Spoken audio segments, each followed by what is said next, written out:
Hello and welcome to all our viewers in Nigeria and around the world to Global TV AM News. We're live in the nation's capital, Abuja. I'm Uyi Agmofwegbe. As Nigerians grapple with the skyrocketing cost of essential medicines, President Bola Tinubu has directed an immediate action plan to curb the hike in prices of drugs nationwide. Consequently, he directed that an executive order be developed to reduce identified barriers to local drug manufacturing to enable the industry thrive. Coordinating Minister of Health and Social Welfare, Dr. Ali Pate, disclosed this in Lagos during a meeting with key stakeholders in the pharmaceutical sector aimed at exploring ways of addressing myriads of problems confronting the sector, particularly hike in price of drugs. The meeting, which was organized by the former stakeholders, enumerated various challenges that have plagued the sector for so many years and hindered it from making progress, which the minister promised would be addressed by the federal government. The Commissioner of Police of Federal Capital Territory, Bernard Igwe, has ordered a clampdown on vehicles without number plates or with a single number plate plying FCT roads.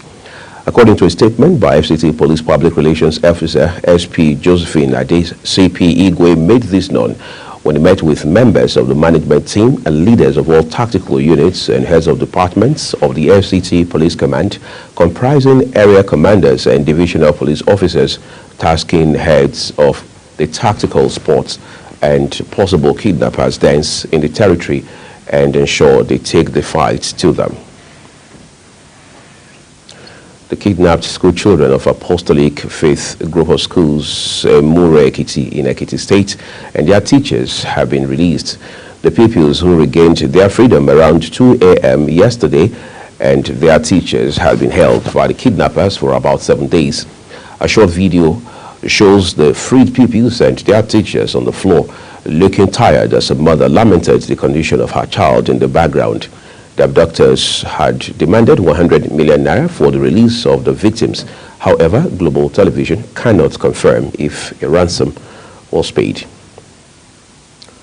On a sad note, President Bola Tinubu has extended condolences to Namibia over the demise of its president, Hage Geingob, who passed on in the early hours of yesterday in Namibia while receiving cancer treatment. He died a few days after returning from a therapy in the U.S. President Tinubu stated that Geingob's death is a tragedy that came at a time when Africa needs more visionary leaders who believe in the common destiny of the continent and who can strengthen bonds across borders and strengthen cooperation across all fields of human endeavor.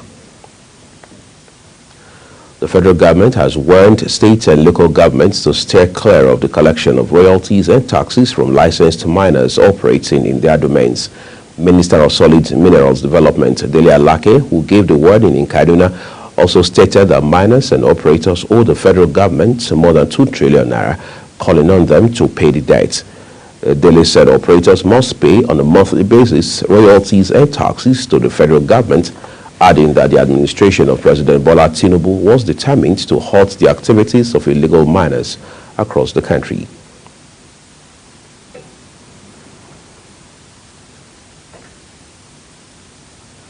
Secretary General of the Association of Local Government of Nigeria, AGON, Mohammed Abubakar, has faulted the Rivers State House of Assembly lawmakers for stopping Governor Siminalayi Fubara from appointing the Local Government Caretaker Committee. The lawmakers had on January 26 passed into law a bill that strips the governor of the power to appoint Local Government Caretaker Committee. This indicates that the governor will have to conduct an election at the end of the tenure of the current officials, which will expire within the first quarter of the year. Still in the nation's South-South, Edo State chapter of the All Progressives Congress, APC, has urged Governor Godwin Obaseki to stop securing loans, noting that the 9 billion naira loan recently approved by the House of Assembly was needless and will plunge the state into financial distress. Addressing a press conference on Friday, the acting chairman of the state APC, Jared Stenebe, said the state was already suffering under a debt profile of 135 billion naira and $35.6 billion. He said the governor is unyielding and unstoppable in his uncharacteristic design to leave Edo State in ruin by asking for a facility of 17.5 billion naira a few days ago The United Nations Consul General to Nigeria, Will Stevens, has commended the government of Akwa Ibom State for its efforts in handling the scourge of COVID-19, HIV/AIDS, and climate change issues in the state. This is contained in a statement issued by the Chief Press Secretary to the Governor, Ekerete Udo. Stevens spoke when he paid a courtesy visit to the State Governor, Umo Eno, in Uyo, the state capital, where he assured that the United States is committed to the economic growth and prosperity of Nigeria. The Nigeria Union of Journalists, NUJ, has commended Governor Mai Mala Buni of Yobe State for establishing 140 primary healthcare centers across the state. The NUJ chairman, Yobe State Council, Rajab Muhammad Ismail, gave the commendation while briefing newsmen in Damaturu after a media tour across the state.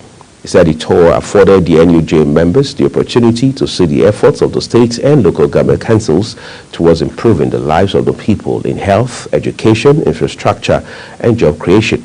He said the 140 primary healthcare centers established by Buni administration have brought effective and efficient healthcare services to the people, particularly those at the grassroots. President Bola Tinubu has been urged to investigate the allegations that a $3.4 billion loan obtained from the International Monetary Fund, IMF, is missing, diverted, or unaccounted for. Socio-Economic Rights and Accountability Project, also called SERAP, which made the call in a statement, specifically said it wants the President to direct the Attorney General of the Federation and Minister of Justice, Lateef Fagbemi, and appropriate anti-corruption agencies to promptly probe the allegations. SERAP's Deputy Director, Kolawole Oluwadare, said the request followed the 2020 annual audited reports published last week by the Auditor General of the Federation, indicating, among other revelations, that there was no document to show the movement and spending of the IMF loan. You're watching Global TV AM News, coming to you live from Nigeria's capital, Abuja. We are on StarTimes channel 276. Kindly follow us on all social media platforms using @Global TV NG and other handles as you now see on your screen.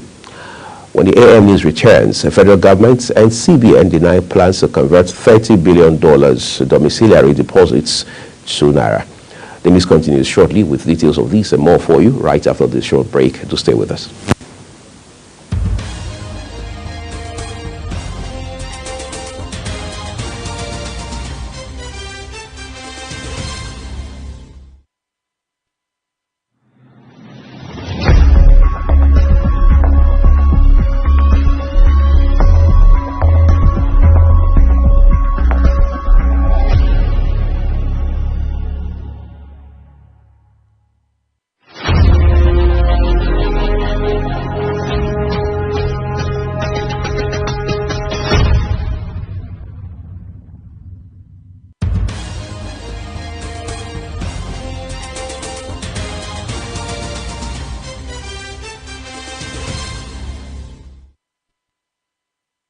This is Global Television, bringing you live broadcast of the AM News with Uyi Agumofwegwe. Thank you for staying with us. Let's now take a quick look at business. The federal government and the Central Bank of Nigeria, CBN, have denied that there are no plans to convert $30 billion domiciliary deposits to Naira. This is in reaction to reports that the federal government and the Apex Bank had been considering converting domiciliary accounts to Naira as part of measures to solve the foreign exchange crisis and stop the crash of the Naira. This disclosure is contained in a statement by Minister of Finance and Coordinating Minister of the Economy, Wale Edun, where he said there was no iota of truth in the report, dismissing it as falsehood. The federal government, in collaboration with the African Development Bank, AFDB, has concluded plans to roll out a $617 million fund for investment in digital and creative enterprises for the digital technology and creative industry. The hint was given by the Minister of Art, Culture and Creative Economy, Hannatu Musawa, at a high-level meeting with the Director General of AFDB, Lamin Barrow, in Abuja, where she highlighted the huge potential of the creative economy to generate employment opportunities for millions of young Nigerians. Musawa said the fund structure offers a platform through which the fundraising initiatives of her ministry can be secured, assuring that the opportunity will be thoroughly explored. Lagos State Governor Babajide Sanwo-Olu has met with the management team of the China Airport Construction Company, CACC, at its headquarters in Beijing, China, as part of its infrastructural development drive and vision to make Lagos work better, smarter, and more efficient. Recall that Governor Sanwo-Olu had recently, at a town hall meeting, disclosed plans of the state government to construct a state-owned airport in Lekki area of the state. The governor, who is currently in China on a working visit with some top government officials, also visited the Beijing subway specifically to inspect the signaling system in use in the capital city. And now in sports, the Delta State Governor Sheriff Oborevwori says the state government has a plan to revamp the Warri Township Stadium into a world-class sports facility. Speaking in Asaba, the state capital, Governor Oborevwori said the designs for the stadium were ongoing and would be done one of the best in the country upon completion. And 20 professional golfers and 231 amateur players have been registered for the inaugural Captain's Golf Tourney of the Kano Golf Club. It will be noted that the Captain's Day Golf Tournament is a tradition that requires the newly elected club captain to play a game attracting participants from across the country and even internationally. Golf enthusiasts in attendance are drawn from Kano, Kaduna, Abuja, Katsina, Bauchi, Lagos, Port Harcourt, and Korea, marking the return of competitive golf after a long period of absence in Kano. And to some football, former Manchester United and Everton midfielder Marouane Fellaini has announced his retirement from playing football. The 36-year-old Belgian, concluding a 4-year tenure with a Chinese club, Shandong Taishan, made the announcement on his Instagram account, bringing an end to his 18-year playing career. Fellaini, who earned 87 caps for the Belgian national team, spent a total of 12 years in the Premier League, 6 with Everton, 6 with Manchester United, having transferred from Marseille to Old Trafford in 2013. Tyson Fury's undisputed heavyweight title fight against Alexander Usyk has been scheduled for 18 May. Fury, 35, had been due to fight Ukraine's Usyk on 17 February, but withdrew from the contest after sustaining a cut in sparring. The Briton is the WBC champion, while Ukraine's Usyk, 37, holds the WBA, WBO, and IBF titles. Their bout in Saudi Arabia will crown the first undisputed heavyweight champion in the 4 belts era. The World 100-meter hurdles champion Tobi Amusan and the World 60-meter hurdles champion Devin Charlton will face each other again in the 60-meter hurdles in the New Balance Grand Prix World Athletics Indoor Tour Gold Meeting in Boston. They last met over the distance in March 2018 when the Bahamian defeated Amusan for the second time in 3 meetings. It was at the World Indoor Champions in Birmingham, where Amusan ran 7.91 to come third in the first semi-final. Charlton ran 7.89 to replace second in the semi-final heats. And that's it on Global TV AM News, and it came to you live from Nigeria's capital, Abuja. We're on StarTimes channel 276. Kindly follow us across all our social media platforms using our Global TV NG and other handles as you now see on your screen. I'm Uyi Agumofwegbe. Thank you very specially for watching. Global Money returns shortly with Anthony Mamadou.